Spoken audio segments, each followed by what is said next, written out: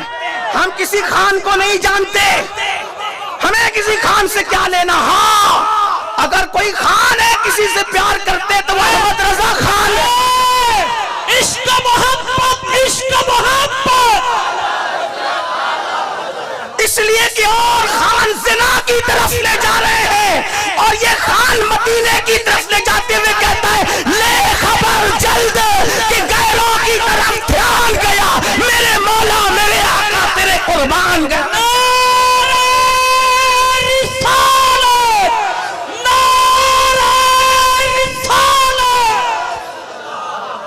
اور خان صاحب آنکھوں کو آوارہ کرتے ہیں. یہ ایسا خانے کہتا ہے کہ دل ہے وہ دل جو تیری یاد سے معمور رہا، سر ہے وہ سر جو تیرے قدموں پہ قربان گیا. وہ آنکھ کے ناکام تمنا ہی رہی، ہائے وہ دل جو تیرے در سے پر ارمان گیا.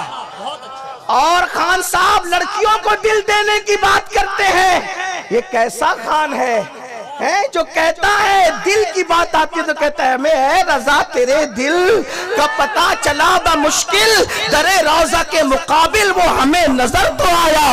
یہ نہ پوچھ کیسا پایا، یہ نہ پوچھ کیسا پایا، تجھے حمد ہے خدایا، تجھے حمد ہے خدا. وہ شراب کی بات نہیں کرتا، وہ عشق مصطفیٰ کی بات کرتا ہے، بلکہ وہ تو یوں کہتا ہے کہ جان ہے عشق مصطفیٰ، روز وضو کرے خدا جس کو درد کا مزہ، نازے دوا اٹھائے کیوں، پھر کے گلی گلی دوا وہ کرے سب کی کھائے کیوں، دل کو جو عقل دے خدا تیری گلی سے جائے کیوں. وہ محبوب کی گلی کی بات کرتا ہے. ہاں اس لیے میں یہ کہتا ہوں ہم جو ہے وہ تعصب نہیں کرتے. کوئی خان صاحب غلطی کرے جوتے کی نوک پہ کیونکہ وہ زنا کی طرف لے جائے، نقل نہیں کرنا اس پاپی کی. اس کی اوقات کیا ہے؟ آپ نبی کے غلام ہو، آنکھوں کی حفاظت سیکھو. کسی کی نقل غلط کام میں، بلکہ میں تو یہ کہتا ہوں اگر کوئی بہت بڑی ہستی بھی غلط کام کرے تو اسلام کہتا ہے اس کی بھی نقل نہیں کرنی. ہمارے لیے آئیڈیل نہ ابا کو بنایا، نہ اماں کو بنایا، آئیڈیل نہ پیر کو بنایا، نہ استاد کو بنایا، نہ امام کو آئیڈیل بنایا. کیوں؟ قدرت جانتی ہے کمزوری میں نے سب میں رکھی ہے. چلتے چلتے پیر پھسل جائیں گے تو اس کا پھسلے گا تو اس کا بھی پھسلے گا، ہے نا اس کا. آپ دیکھنا بتا نقل آدمی کیسے کرتا ہے. آپ جم جاتے ہو؟ نہیں جاتے تو کہتا ہوں جایا کرو. اس لیے کہ حضور علیہ السلام کی فٹنس کے بارے میں جب میں نے پڑھا 63 سال میں بھی حضور علیہ السلام کا پیٹ باہر نہیں تھا، اور 63 سال میں بھی حضور بالکل 35 سال کے جوانوں کی طرح دکھتے تھے.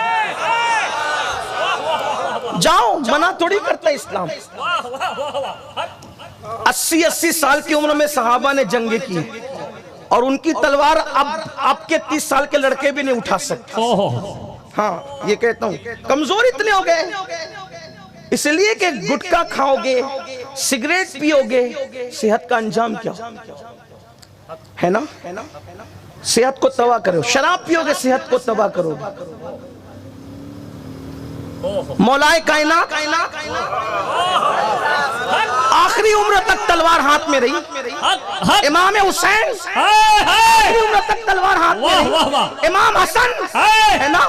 لیکن اس دور میں ضرورت تھی. میں آج تلوار اٹھانے کی بات نہیں کر رہا ہوں، میں صرف فٹنس کی بات کر رہا ہوں. ہمارے ہندوستان کا ماحول ہی اتنا اچھا ہے، یہاں ڈنڈا بھی اٹھانے کی ضرورت نہیں، بلکہ یہاں تو قلم کی ضرورت ہے.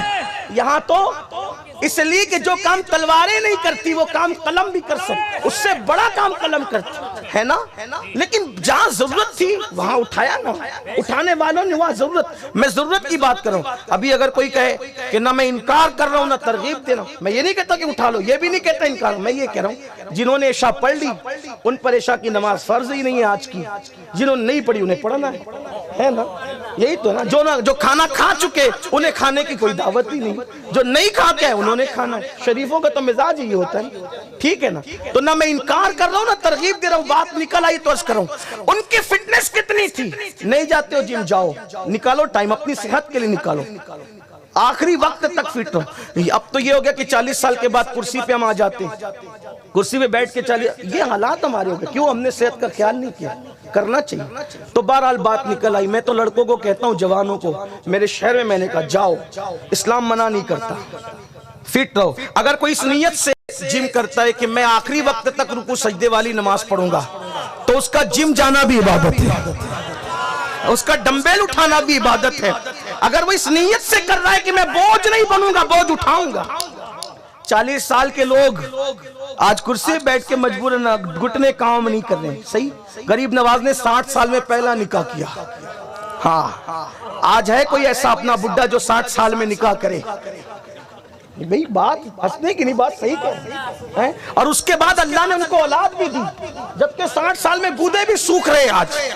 ہاں, 60 سال میں آج گودے بھی, وجہ صحت پہ توجہ نہیں.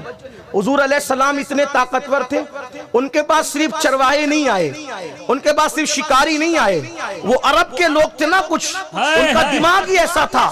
ایک پہلوان آیا, اس کا نام تھا رکانہ پہلوان, اور وہ اونٹ کے چمڑے پہ کھڑا ہوتا اور اس کو 100 لوگ ایک ساتھ کھینچتے اس چمڑے کو, تو چمڑا پھٹ جاتا, وہ اپنی جگہ سے نہیں ہٹتا تھا.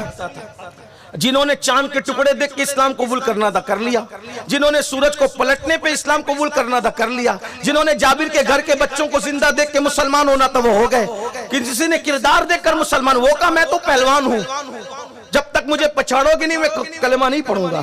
حضور نے کہا پھر آ میدان میں. سرکار نے یہ نہیں فرمایا کہ میں تو تسبیح مصلی کی دعوت لے کے آؤں نا, حضور علیہ السلام نے پہلوان رکانہ کو کہا اور وہ آیا, اور تاریخ گواہ ہے میرے نبی نے ایک ہی بار میں اس کو پچھاڑ کر اس کے سینے پہ سوار ہو گیا.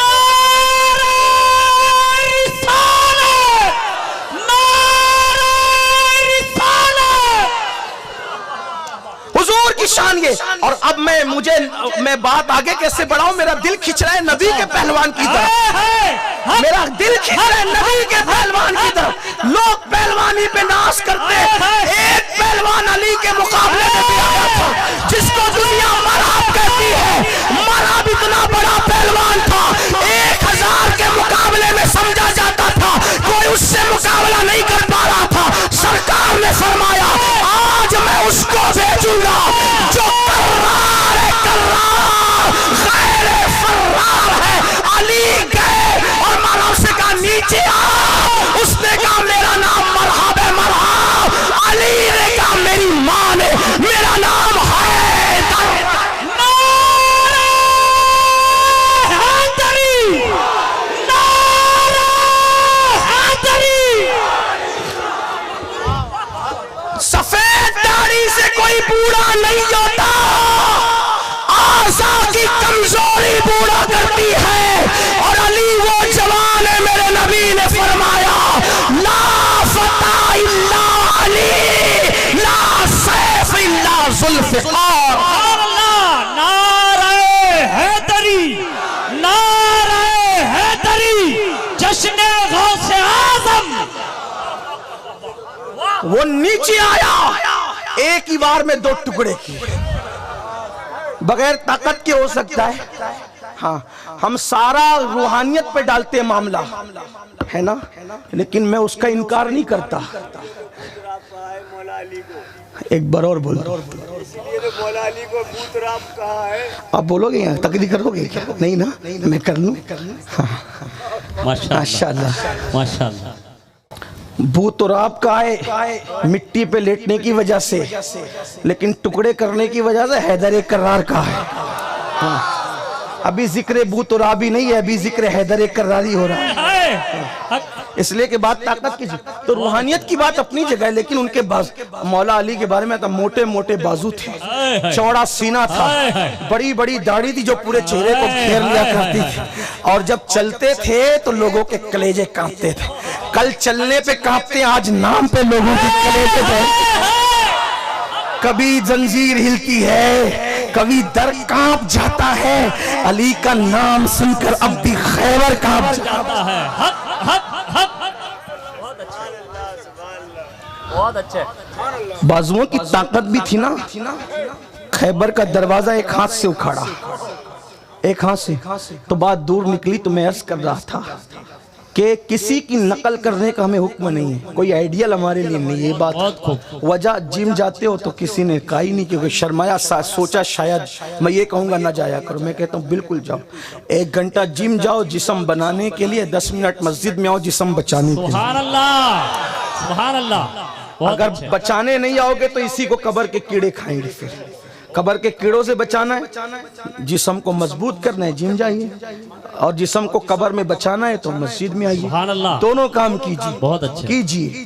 لیکن یاد رکھنا، جب بازو مضبوط ہو جائے نا تو آدھی آستین کی ٹی شرٹ پہن کے محلے میں غرغراتے مت پھرنا۔ واہ واہ واہ واہ۔ اس لیے کہ طاقت پر غرور کرنے والے اللہ والے نہیں ہوتے، طاقت ملنے کے بعد عاجزی کرنے والے اللہ والے۔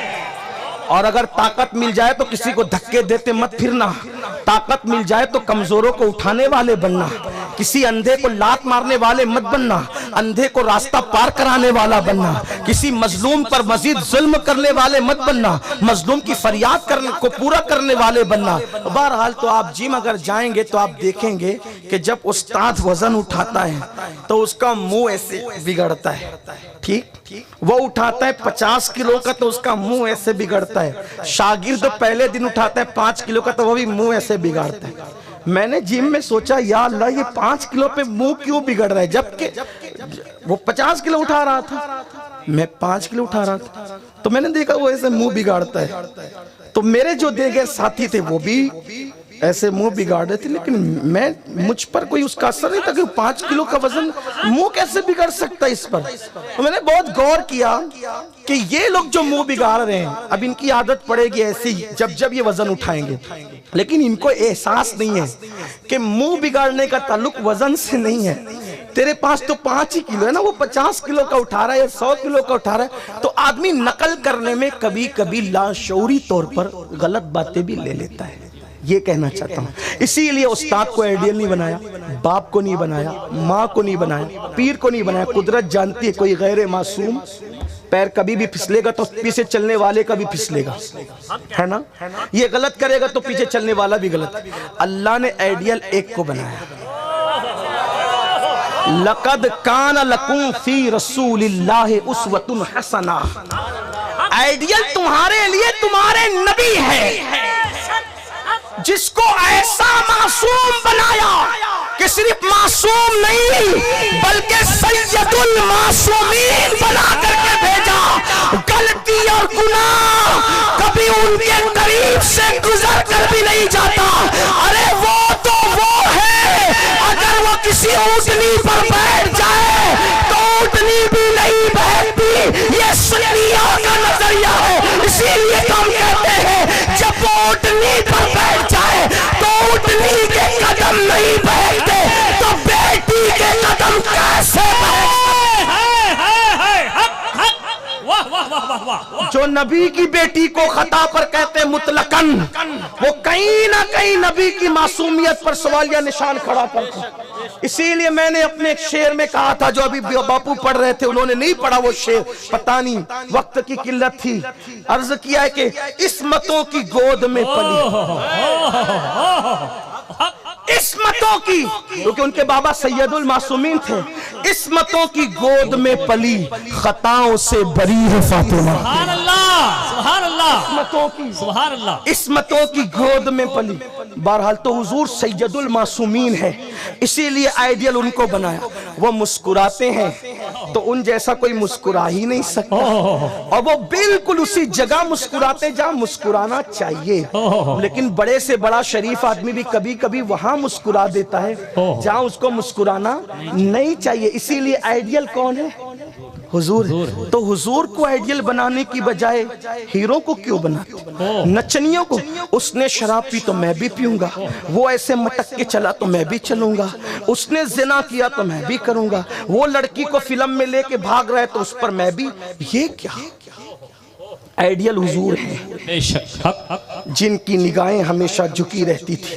میرے امام کہتے ہیں نیچی آنکھوں کی شرم و حیا پر درود, اونچی بینی کی رفعت پہ لاکھوں سلام. سبحان اللہ سبحان اللہ سبحان اللہ. جس کی حیا کا عالم یہ تھا, اماں عائشہ صدیقہ فرماتی ہیں حضور ایسے حیا کرتے تھے جیسے کنواری لڑکیاں اجنبی مردوں سے حیا کرتی ہیں. ان کی حیا کا عالم یہ تھا کہ ان کے پیروں کے تلووں کو بہت سارے اکثر صحابہ نے نہیں دیکھا تھا. کیوں نہیں دیکھا تھا؟ اس لیے کہ کبھی انہوں نے پیر لمبے ہی نہیں کیے تھے لوگوں کے سامنے. وہ لوگوں کے سامنے پیر دراز کرنے سے بھی حیا کرتے تھے.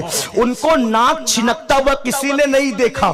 کیا حیا کا عالم تھا کہ کبھی انہوں نے لوگوں کے سامنے ناک بھی نہیں چھنکی. اللہ اکبر. ان کی ڈکار کی آواز کبھی کسی کے کانوں میں نہیں پہنچی, اس لیے کہ انہوں نے زندگی میں کبھی ڈکار نہیں لیا. آپ اندازہ تو فرمائیں حضور علیہ السلام کیسے آئیڈیل ہے. ایسی ہستی کو چھوڑ کر وہ کمال حسن حضور ہے کہ گمان نقص جہاں نہیں. یہی پھول خار سے دور ہے, یہی شمع ہے کہ دھواں نہیں. کروں تیرے نام پہ جاں فدا, نہ بس ایک جہاں دو جہاں فدا, دو جہاں سے بھی نہیں جی بھرا. کروں کیا کروڑوں جہاں نہیں. اور کہتے ہیں آقا تیری صورت تیری سیرت زمانے سے نرالی ہے.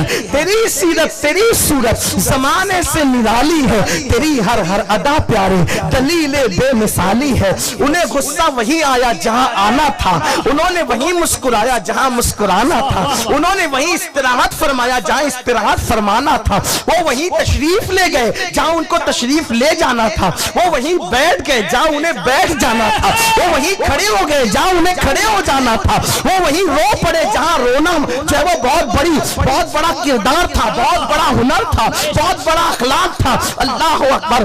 ان کی زندگی کو پڑھو, ان کی زندگی کو اختیار کرو. بات آنکھوں پر چل رہی تھی, میں ایک بات عرض کرنے جا رہا تھا. آج آنکھوں کو آوارہ کیا اور اس کو فیشن کا نام دیتے ہو. آؤ ہماری آنکھوں کی حفاظت کا عالم کیا تھا. تنہا کسی لڑکی کو دیکھا جاتے دل کے اندر پاپ آ گیا, دل کے اندر جرائم نائی. تم بیٹیوں کی حفاظت کرنے والے. ایک مرتبہ سلطان صلاح الدین ایوبی, آپ نے غوث پاک کی محفل بھی رکھی ہے. سبحان اللہ. پتہ ہے صلاح الدین کون تھے؟ غوث پاک کے مرید تھے. سبحان اللہ. لوگوں کو قادری بننے کا ہے شوق بڑا, لیکن قادریت پتہ ہی نہیں آج تک کیا ہے. ہاں صلاح الدین قادری تھے اور ڈبل قادری تھے. میں اپنے ذوق کے مطابق کہتا ہوں کہ وہ ڈبل قادری سے اعتبار سے کہ بچپن میں غوث پاک کے مرید ہوئے. جب جوان ہوئے تو غوث پاک کے شہزادے کے پاس سید عبد الرزاق تاج الاولیاء کے پاس ہے.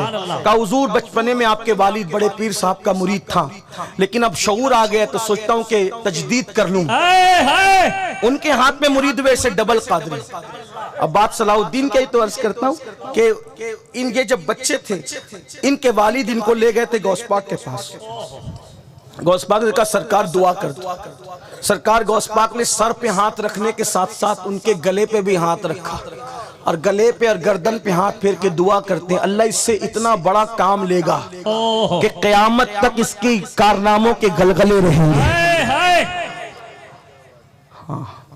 دعا میں لوگوں سے کہتا ہوں اپنے بچوں کو جب اللہ والے آیا کرے تو دعا کروایا کرو, اس لیے کہ سینکڑوں سال کی محنت وہاں نہیں پہنچاتی جہاں اللہ والوں کی دعا پہنچاتی.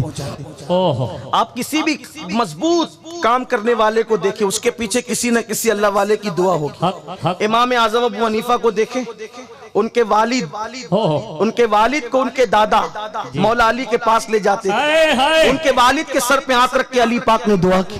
اس دعا کی برکت آج تک نظر آ رہی ہے نا. دیکھ رہے ہو کوئی بھی دیکھ لیں آپ, کسی بھی کتنوں کے نام پڑھوں پیچھے کسی نہ کسی اللہ والے کی دعا. جب تک اللہ والے کی دعا نہیں ہوتی انسان ترقی نہیں کرتا. ہاں یاد رکھنا محنت کر کے آدمی وہاں نہیں پہنچتا جہاں دعا سے پہنچتا. ہاں محنت کرنے والوں کے گرنے کے چانسز ہوتے ہیں, لیکن دعا والوں کو دعا گرنے سے بچا لیا کرو. اس لیے دعا لیا کرو اللہ والوں. بددعا نہ لیا کرو. اور پھر غوث پاک کی دعا جس کا نام لینے سے دعائیں قبول ہوتی ہیں, جب وہ خود دعا کرتے ہوں گے تو دعا کا مقام کیا ہوتا ہوگا.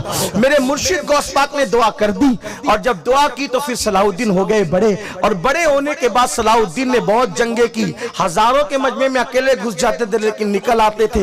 جب بوڑھے ہو گئے, بڑھاپے کے بعد جب بستر پہ مرض وصال میں بستر پہ لیٹے تو ماننے والے قریب آ کے کہتے ہیں سلطان پوری زندگی تو موت کے منہ میں گیا لیکن بچ کے واپس آیا, تیری گردن پہ کوئی تلوار نہ چل سکی.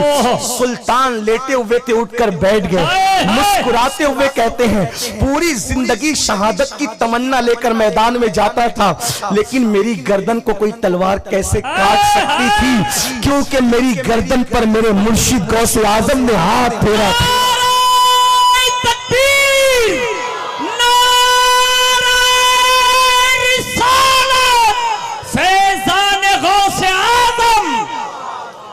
امام کہتے ہیں کیا دبے جس پہ حمایت کہو پنجا تیرا, کیا دبے جس پہ حمایت کہو پنجا تیرا, شیر کو خطرے میں لاتا نہیں کتا تیرا. تجھ سے در در سے سگ اور سگ سے ہے مجھ کو نسبت, میری گردن میں بھی ہے دور کا ڈورا تیرا. تو اس نشانی کے جو سگ ہیں نہیں مارے جاتے, حشر تک میرے گلے میں رہے پٹا تیرا. اور میری قسمت کی قسم کھائے سگانے بغداد, ہند میں رہ کے بھی دیتا رہوں پیرا تیرا, ہند میں رہ کے بھی دیتا رہوں پیرا تیرا. قرض یہ کر رہا تھا سلطان صلاح الدین ایوبی جب بیت المقدس فتح کرنے کے لیے نکلے, بیت المقدس کی کامیابی اور بازیابی کے لیے نکلے. یہ بھی حیرت انگیز بات ہے, بیت المقدس 2 بار فتح ہوا. ایک اس مرتبہ فتح ہوا جب نبی کے تیار کردہ لوگ آئے, اور دوسری مرتبہ اس وقت فتح ہوا جب غوث پاک کے تربیت یافتہ لوگ آئے. اللہ اکبر, کیونکہ کردار بنائے جاتے ہیں, کردار سکھائے جاتے ہیں, انسان سازی کی جاتی ہے.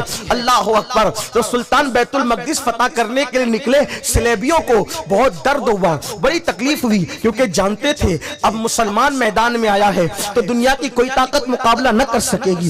اللہ نے اس قوم کو وہ ٹیلنٹ عطا کیا ہے, اس قوم کو وہ صلاحیت عطا کی ہے, جب یہ آئے تو پھر کوئی ٹک نہیں پاتا. اسی لیے باطل کا طریقہ کیا ہے, اسلام دشمن طاقتوں کا طریقہ کیا ہے, تمہیں راستے سے ہٹانے کے لیے وہ تلواروں سے نہیں ڈراتے, تمہیں راستے سے ہٹانے کے لیے وہ میزائلوں سے نہیں ڈراتے, تمہیں راستے سے ہٹانے کے لیے وہ بموں سے نہیں ڈراتے. کیوں؟ اس لیے کہ تم ڈرتے ہی نہیں ہو. تم تو یہ کہتے ہو کہ ہمیں تو دونوں ہی جانب سے سرفرازی ہے, مرے شہید اور بچ گئے تو غازی ہے.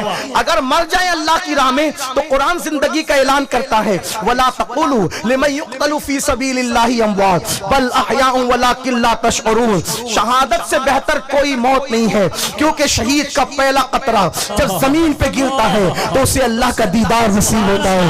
وہ بڑی خوبصورت زندگی ہے جسے شہید کی موت کہتے ہیں. اگر لوگوں کو شہادت کی عظمت پتہ چل جائے تو پھر اللہ اکبر دنیا میں انقلاب ہی انقلاب ہے. تو بہرحال عرض یہ کر رہا تھا, باطل آپ کو راستے سے ہٹانے کے لیے ہتھیار کا استعمال نہیں بلکہ عورت کا استعمال, حسن کا استعمال, شراب کا استعمال, گناہ کا استعمال کرتے ہیں. کیوں؟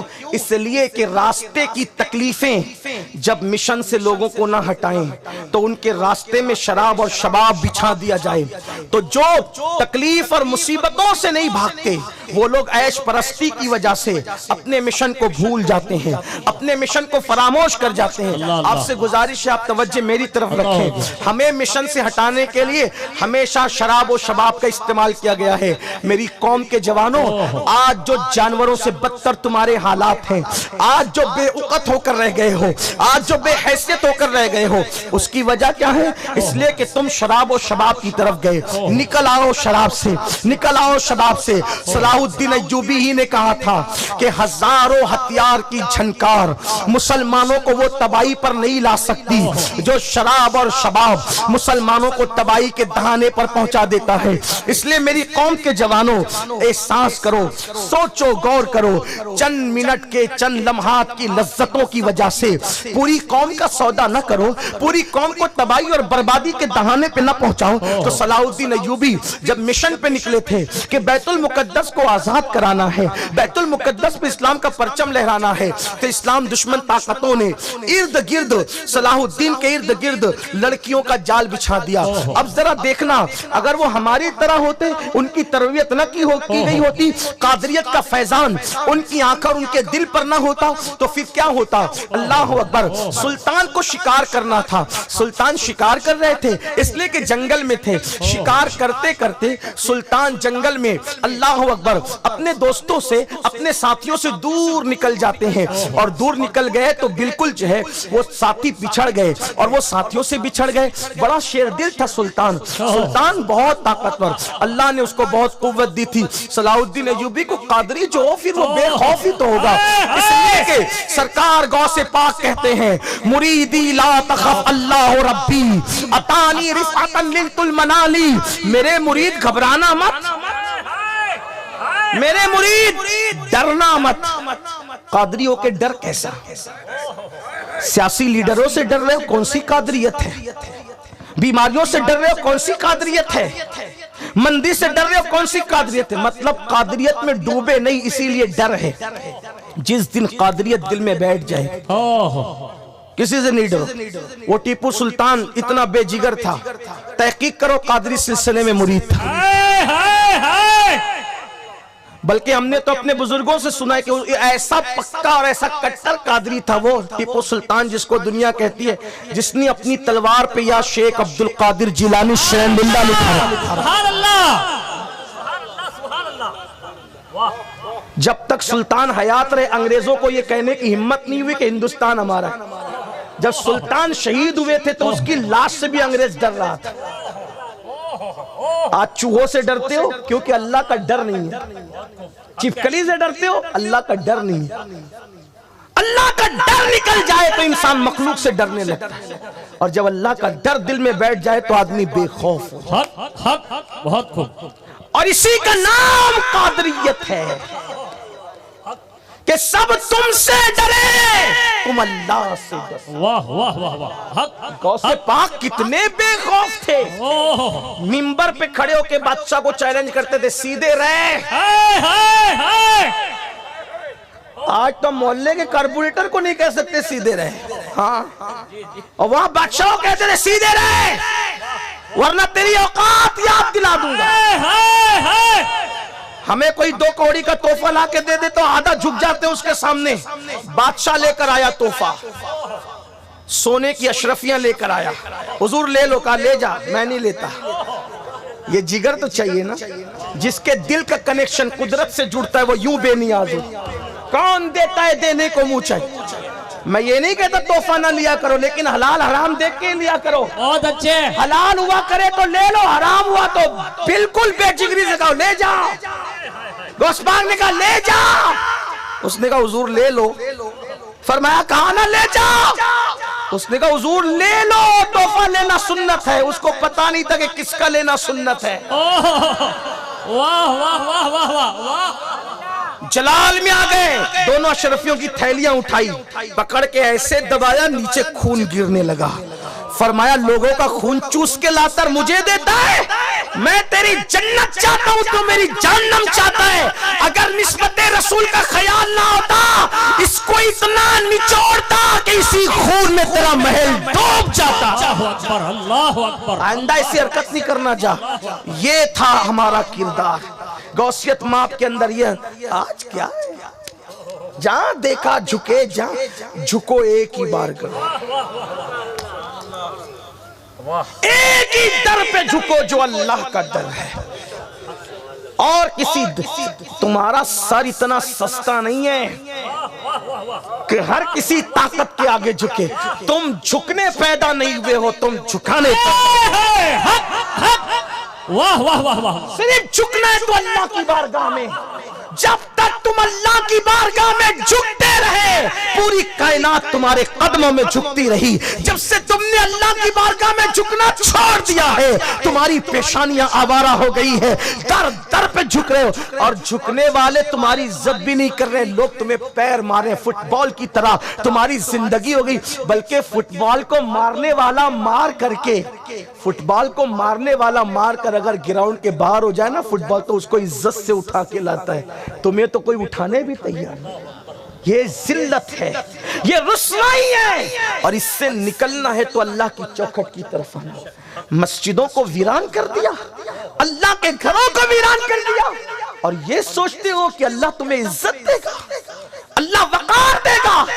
جو قوم جمعہ کی 2 رکعت پڑھ کر ایسے بھاگتی ہے جیسے اسکول کی چھٹی ہونے پہ بچے کلاس روم سے بھاگتے ہیں, وہ قوم عزت کے لائق کب ہے, وہ قوم مقام کے لائق کب ہے, وہ قوم جہاں بانی کے لائق کب ہے, وہ قوم کی تاریخ سنہری حرفوں سے کیسے لکھی جائے گی. ارے مسلمان تو وہ تھا اگر موقع مل جائے تو سجدے میں چلا جاتا تھا, مسلمان تو وہ تھا وقت مل جائے عبادت میں گر جائے عبادت کرنے لگ جاتا تھا, تلاوت کرتا تھا, تسبیح کرتا تھا, تحلیل کرتا تھا. راتیں مسلمانوں کی مصلوں پر گزرتی تھی. آج اپنی راتوں کا جائزہ لو, نرم نرم گدوں پر موبائل کے اندر زنا کے مناظر دیکھ کر انٹرنیٹ کے ریچارج پر اتنے روپے خرچ کرتے ہو, اس میں ایک غریب کے مہینے بھر کے راشن آ سکتا ہے. مسلمان لوگ کہ مسلمانوں کا برا حال ہے تو تمہارے کرتوت تو دیکھو,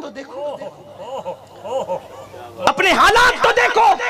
قرآن کہتا ہے ان اللہ لا یغیر ما بقوم حتی یغیر ما بانفسہم, اللہ کسی قوم سے اس وقت تک نعمت نہیں چھینتا جب تک کہ وہ قوم ایسے کرتوت نہ کرے کہ اس سے نعمت چھینی جائے.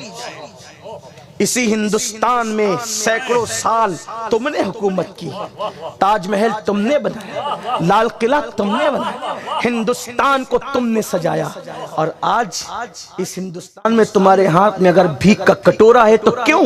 تمہارے کرتوت. لڑکیوں کو پاپ کی نظر سے دیکھو گے تو یہی دن دکھائے جائیں, ہاتھوں میں شراب کے پیالے ہوں گے تو یہی دن دکھائے جائیں, ہاتھوں میں تاش کے پتے ہوں گے تو یہی دن دکھائے جائیں. ماں باپ کا ادب نہیں اور لڑکیوں کو مناتے پھر رہے ہو. جتنا تو کسی معشوقہ کو مناتا ہے اتنا ہی اگر اپنے ماں باپ کو منا لیتا تو کائنات تیرے قدموں میں لا کے رکھ دی جاتی. ماں تو انتظار کر رہی کہ میرا بیٹا میری خیریت پوچھے, بیٹے کو خیریت پوچھنے کا وقت نہیں, کیونکہ وہ تو موبائل پر کسی سے چیٹنگ میں لگا ہوا ہے, فیس بک پہ بیٹھ کر کسی کے زلف و رخسار میں ڈوبا ہوا ہے. نکلو ستاروں کے آگے جہاں اور بھی ہے, ابھی عشق کے امتحان اور بھی ہے. تو شاہی ہے پرواز ہے کام تیرا, تیرے سامنے آسماں اور بھی ہے. بہت بلند مقصد کے لیے پیدا کیے گئے ہو, بات دور نکلی کتنا رونا رویا جائے. پورا پورا جسم تو چھلنی چھلنی ہے. کسی نے کہا تھا وہ چاہتا تھا دامن میرا رفو کرنا, وہ چاہتا تھا دامن میرا رفو کرنا, اسے کیا خبر کہ اندر سے کٹ گیا ہوں میں. جو اندر سے کٹ جائے اس کا دامن رفو کرنے سے فائدہ کیا ہے. بہرحال بات دور نکلی. عرض کر رہا تھا کہ سلطان صلاح الدین ایوبی جب بیت المقدس فتح کرنے کے لیے نکلے تو لڑکیوں کا جال بچھا دیا گیا. صلاح الدین شکار کے لیے گئے تھے, جنگل میں گھر گئے, شام ہو گئی. یاد رکھنا جب انسان نیک بنتا ہے, انسان بعد میں امتحان لیتے ہیں, پہلے امتحان اللہ ہی لیتا ہے کہ میرے بندے کی حیثیت تو لوگوں کو بتا دوں, میرے بندے کی شان تو لوگوں کو بتا دوں. شام ہوئی اور اب اپنے الفاظ کے لہجے میں, اپنے الفاظ کے جامع میں میں چاہتا ہوں کہ تاریخ کا یہ واقعہ پیش کروں تاکہ میرے جوانوں کو بھی میری بہنوں کو بھی پتہ چلے. اللہ اکبر. جب شام ہوئی ایسا لگا شام کے وقت جو ہے کتنا خوبصورت لگتا ہے نا جنگل, کتنا خوبصورت. آپ کہیں گے کیا بات کر رہے ہیں, جنگل شام کو خوبصورت نہیں لگتا, شام کو تو جنگل میں ڈر لگتا ہے. شام کو جنگل خوبصورت, جنگل تو صبح کو خوبصورت لگتا ہے نا, شام کو نہیں. تو کبھی کبھی ان الفاظ پہ بھی غور کر لیا کریں کہ روایت درایت کے ساتھ پیش ہو رہی کہ ایسی ہوا میں گرہ لگائی جائے. شام ہو گئی، قدرت کا کرنا، کالے کالے بادل چھا گئے۔ جنگل میں جب کالے بادل چھا جائیں، اگر صبح ہو تو بھی جنگل ڈراؤنا ہو جاتا ہے، اگر شام کو کالے بادل چھائیں تو پھر کیا ہوگا؟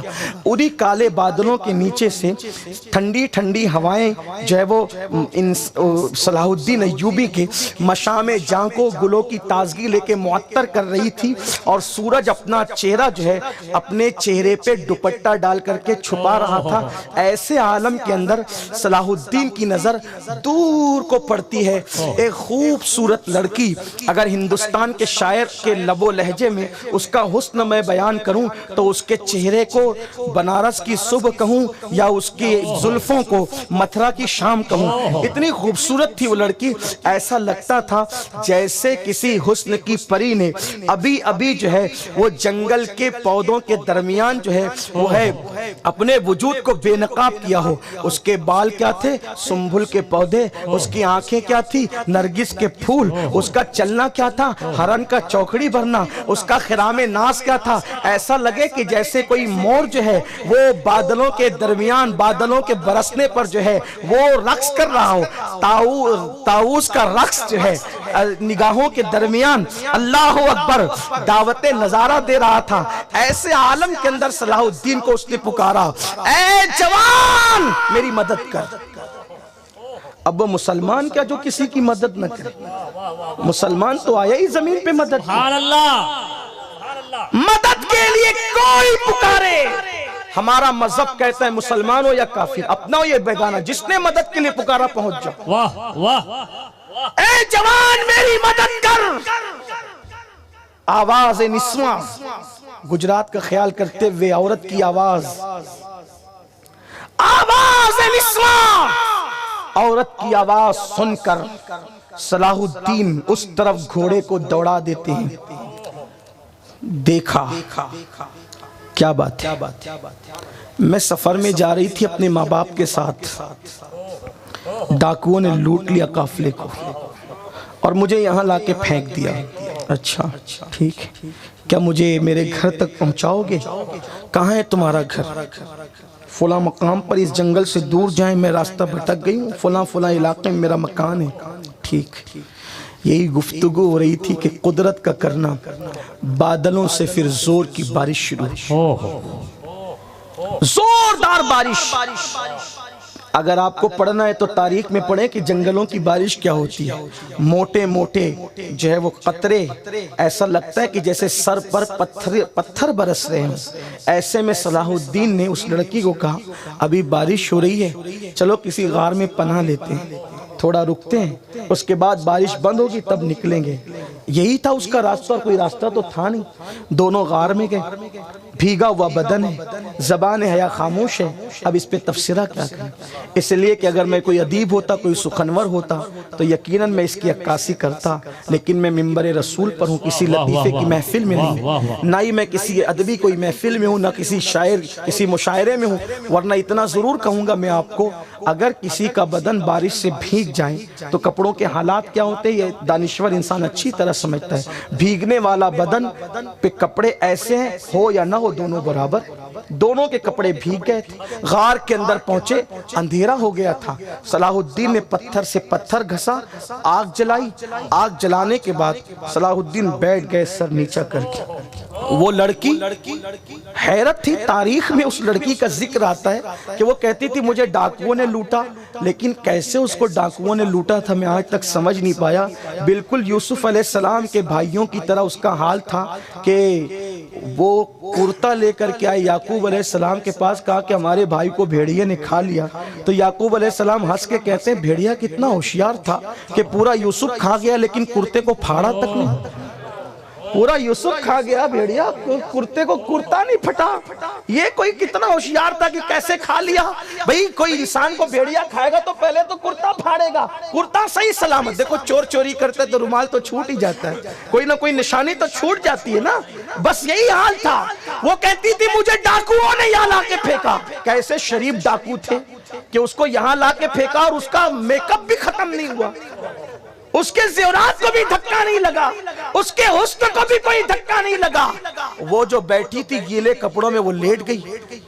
غار کا اندھیرا آگ کا اجالا اس پر ایسا لگتا تھا جیسے کوئی نشیمن پہ بجلیاں گرا رہا ہو، اور وہ لیٹ گئی اس لیے کہ اسے تو بھیجا کسی مقصد کے لیے گیا تھا۔ لیٹ کر اس نے اپنے ہاتھوں کو، اپنے سر کو یوں سنبھالا اور سنبھال کر دیر تک خوبصورت صلاح الدین ایوبی کو دیکھتی رہی، لیکن صلاح الدین تھے کہ وہ گردن جھکا کے بیٹھے ہوئے۔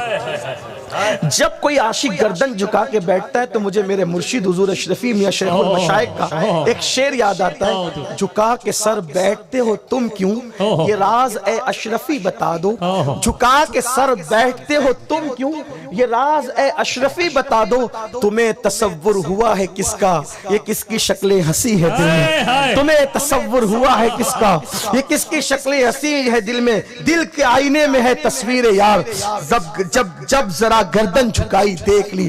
عاشق گردن جھکا کر کسی مقصد کے لیے بیٹھتا ہے۔ اللہ اکبر، صلاح الدین گردن جھکائے ہوئے متفکر بیٹھے ہوئے ہیں۔ وہ لڑکی کہتی ہے صلاح الدین، اچھا ابھی تک اجنبی کہہ کے پکار رہی تھی، اب کہتی صلاح الدین میرے حسن کی توہین تو نہ کر، میں کتنی خوبصورت ہوں تم مجھے نہیں دیکھتے، میرے حسن نے تمہیں متاثر نہیں کیا کیا؟ ایک خوبصورت لڑکی غار کے اندھیرے میں اور آگ کے اجالے میں بھیگے ہوئے بدن کے ساتھ کسی کے ساتھ بیٹھی ہو، بلکہ لیٹی ہو، اور اس کا دل نہیں دھڑکتا، کیا وجہ ہے؟ صلاح الدین ایوبی کے جملے تاریخ میں موجود ہے اور شان قادریت بتاتے ہیں۔ صلاح الدین کہتے ہیں واللہ حسن سے متاثر وہ ہوتا ہے جو کسی کے حسن کو دیکھتا ہے، میں نے تو تجھے نظر بھر کے دیکھا بھی نہیں، کیونکہ میرا مذہب کسی عورت کو نظر بھر کر دیکھنے کی اجازت نہیں دیتا۔ جب تک نگاہوں کا تقدس یہ تھا تب تک تم فہرام فاتح تھے، اب یہ ہو گیا کہ تھوڑی سی چیز کو بھی آپ پاپ کی نظر سے دیکھ کیسے ہوگا؟ قرآن کہتا ہے یا ایھا الناس اتقوا ربکم الذی خلقکم من نفس واحدہ، اے لوگو اللہ سے ڈرو، اپنے رب سے ڈرو جس نے ایک جان سے تمہیں پیدا کیا۔ مطلب شادی سے پہلے بھی اللہ سے ڈرو۔ اب دوسرا مرحلہ، شادی کرتے وقت اللہ سے ڈرو، شادی کی خوشی میں اللہ کو بھول مت جانا۔ جب شادی کہ صرف 3 دن یاد ہے، امام حسین کی عمر 3 دن نہیں تھی، امام حسین 56 سال زندگی گزارے تھے، تو آپ کو جہاں کربلا کے 3 دن یاد ہے اور یاد رہنا بھی چاہیے، لیکن وہ 56 سال بھی تو یاد کرو امام حسین کے گھر میں شادیاں کیسے ہوتی تھی، کون سے حسینیوں، واہ واہ واہ، ہاتھوں میں کڑے والے، کون سے حسینیوں، کپڑے والے، کون سے حسینیوں، یہ مکاریت والا معاملہ نہیں چلتا۔ اصل اور سچا حسینی وہ ہے جس کو دیکھ کر دنیا پکار اٹھے۔ جب غلام کے کردار کا یہ عالم ہے تو کربلا والے حسین کے کردار کا عالم ہے۔ نعرہ تکبیر، نعرہ رسالت، خاندان تاجدار کربلا۔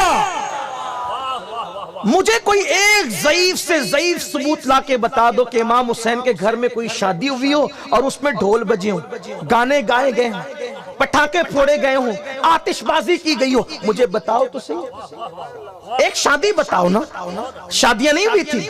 اچھا یہ بھی یاد رکھنا، آپ یہ نہیں سمجھنا کہ وہ غریب لوگ تھے، یہ تمہاری غلط فہمی ہے۔ کربلا کے 3 دن کے فاقہ کشی کو دیکھ کے انہیں غریب نہیں سمجھنا۔ میں اس کو غریب کیوں کہوں جس کے خاندان کا صدقہ آج بھی بٹ رہا ہے۔ حق حسین، حق حسین۔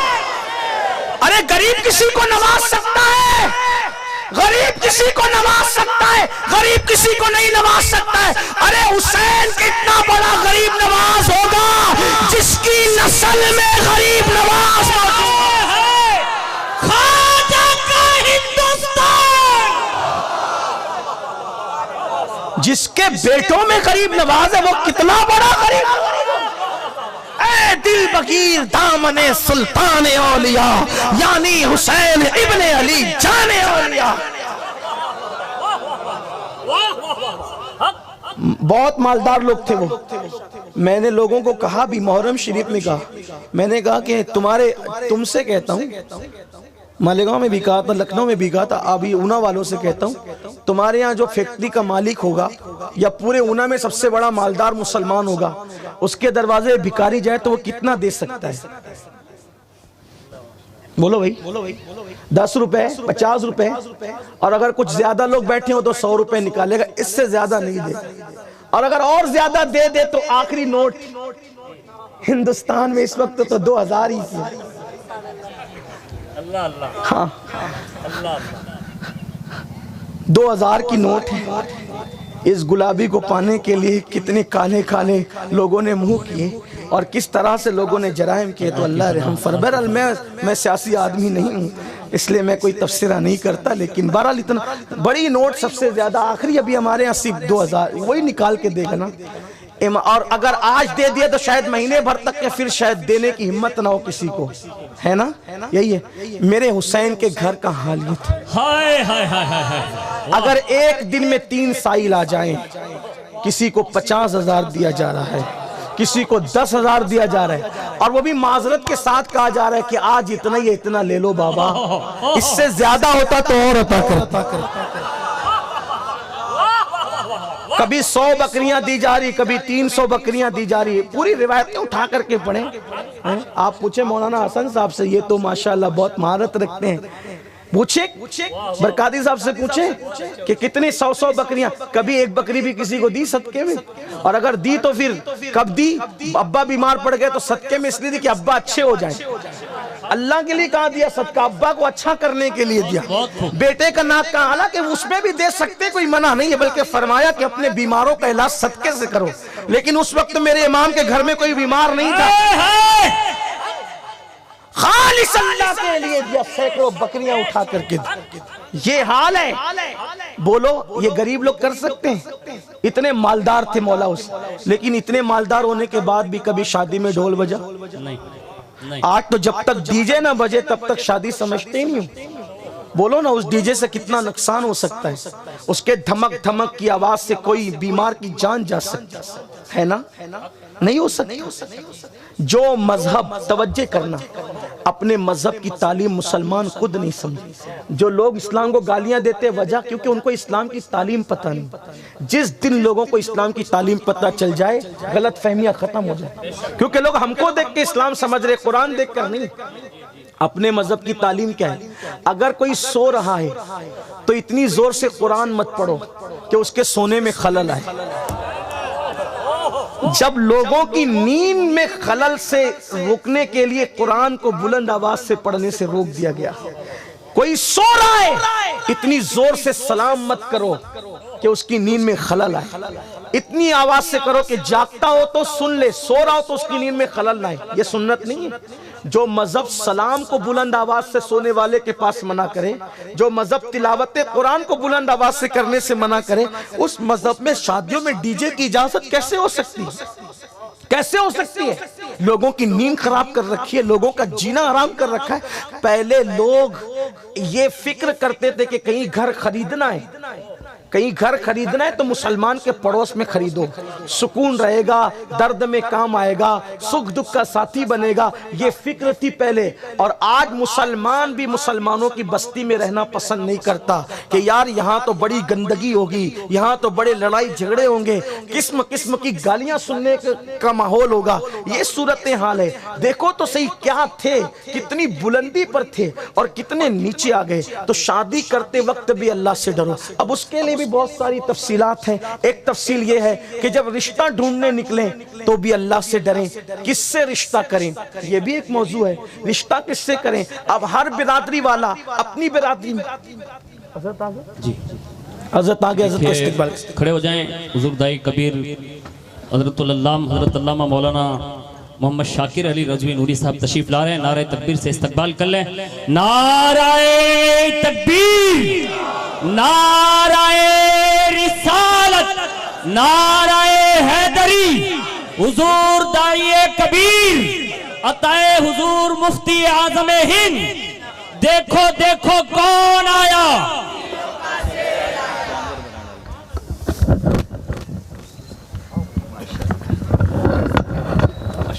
پڑھنے بیٹھ جائیں آپ لوگ۔ اللہم صلی علی سیدنا و مولانا محمد معدن الجود والکرم و آلہ و اصحابہ و بارک وسلم، صلاۃ و سلام علیک یا رسول اللہ صلی اللہ تعالی علیہ وسلم۔ تو نکاح کرتے وقت بھی اللہ سے ڈرو، نکاح کے بعد بھی اللہ سے ڈرو۔ اللہ تعالیٰ ہم سب کو توفیق عطا فرمائے۔ ہماری محفل کے خصوصی خطیب تشریف لا چکے ہیں، ہمارے قائد، ہمارے امیر، جن کی خطابت زمانے میں انقلاب بپا کر چکی ہے، جن کے خوبصورت جملوں نے انگریزوں کے دلوں کو بھی متاثر کیا، اپنے اور بیگانوں کے دلوں کو متاثر کیا ہے۔ ایسا خطیب آج ہمارے شہر اونا میں موجود ہیں، اور چونکہ ہم لوگ خود حضرت ہی سے سیکھ کر آپ کی خدمت کرتے ہیں، اس لیے میں حضرت کے اور آپ کے درمیان حائل نہیں رہنا چاہتا۔ حالانکہ آج حضرت کی طبیعت میں علالت بھی ہے، اس اعتبار سے شکایت کے طور پہ نہیں کہہ رہا ہوں، دعا کی گزارش کے طور پہ کہہ رہا ہوں۔ آنکھ میں تکلیف ہوئی ہے، میں دیکھ رہا تھا دوپہر سے، میں دیکھ رہا ہوں کہ آنکھ سے پانی نکل رہا ہے، آنکھ میں کچھ وہ فنسی سی ہو گئی ہے۔ آپ دعا کریں اللہ تعالیٰ حضرت کو شفا دے، بلکہ میں تو یہ دعا کرتا ہوں اللہ ان کی ایسی حفاظت کرے کہ کبھی ان کے پیر میں کانٹا بھی نہ چبھے، اللہ تعالیٰ محفوظ رکھے۔ اس لیے کہ ایسی ہستیاں روز روز پیدا تو نہیں ہوتی نا، مقتدی روز پیدا ہوتے ہیں، مقتدہ کبھی کبھی پیدا ہوتا ہے۔ دو سورج روزانہ نکلتا ہے، لیکن عید کا سورج کبھی کبھی طلوع ہوتا ہے، چاند روزانہ طلوع ہوتا ہے، لیکن ہلال عید کبھی کبھی طلوع ہوتا ہے۔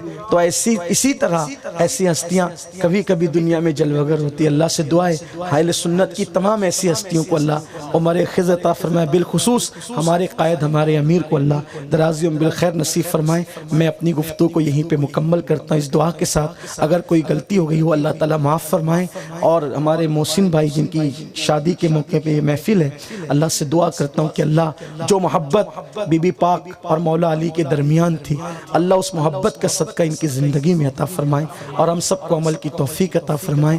گفتگو کے درمیان کوئی غلطی ہے تو اللہ معاف فرمائے۔ وما علینا الا البلاغ۔ سبحان اللہ سبحان اللہ۔